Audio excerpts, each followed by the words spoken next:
L'informatique, les bases théoriques, partie 1. Que peut-on faire avec un ordinateur? L'ordinateur, des objets dans un objet. Que peut-on faire avec un ordinateur? Réponse, remplacer les outils de notre quotidien.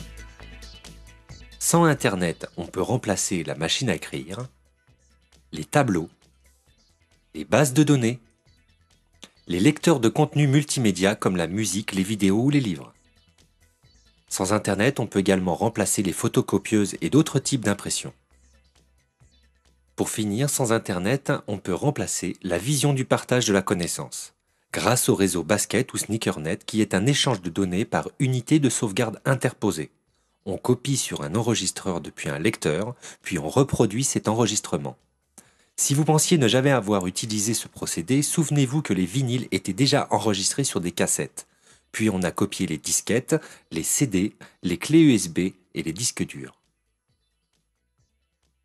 Avec Internet, on peut faire les mêmes choses et plus encore. On a accès aux annuaires, à la télé en direct ou non, à la communication avec la vidéoconférence.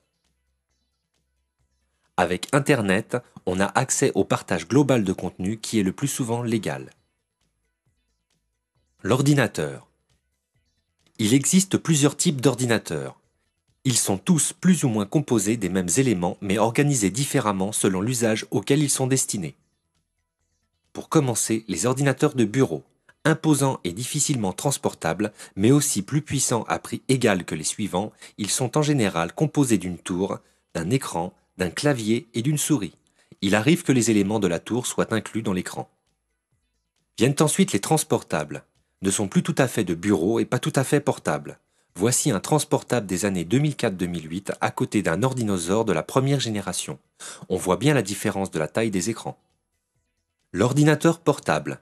Tout est réuni dans un ensemble le plus petit possible. L'écran et le clavier définissent la taille minimum possible. Deux tailles d'écran sont les références, le 15 pouces et le 17 pouces. Viennent ensuite les agendas PDA ou PIM pour Personal Information Manager. Ce sont les ancêtres des tablettes. Aujourd'hui, toutes leurs fonctions sont incluses dans les téléphones portables. Les netbooks, ce sont de gros agendas avec presque la puissance d'un ordinateur ou plutôt celle d'un portable d'ancienne génération. Les écrans sont plus petits, 7 à 12 pouces, ce qui leur permet de tenir dans un sac à main. Les tablettes, je termine par elles car elles finiront par remplacer presque tous les autres types d'ordinateurs. Associées à des serveurs, c'est toute la connaissance dans son sac à main ou de voyage. Plus de clavier car tactile, avec des temps d'allumage de plus en plus courts, elles remplaceront le papier et peut-être l'écriture à terme. Aparté sur les téléphones portables. Avec la miniaturisation, les téléphones portables rentrent dans ce cercle et abandonnent leur côté autonome pour devenir à la fois périphérique et unité centrale. Avec l'avènement des tablettes, le téléphone deviendra un périphérique de la tablette, au même titre que la souris, le Wi-Fi ou les modules GPS.